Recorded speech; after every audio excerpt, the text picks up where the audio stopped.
Hello guys, welcome back. Today I'm showing you how to make a jet paper airplane. Make sure to subscribe, turn on notifications, and click that like button. So, when you do that, well, you can use any kind of paper. All I had was this. So, yeah. So you would fold it like this. I kind of had to cut it because of the notebook, but you do that. Then, like what I like doing, I do this, fold that, like that, because it makes it better. Then you fold it like this, like pretty much on every paper airplane. Then do that.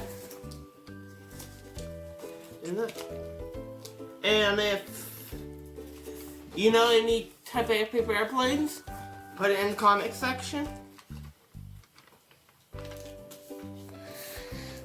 And then you would do this, but this video is not going to be out long.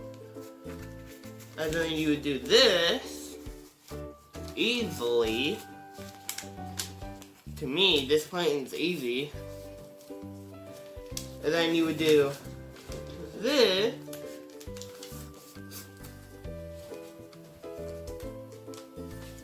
Then you got the paper airplane.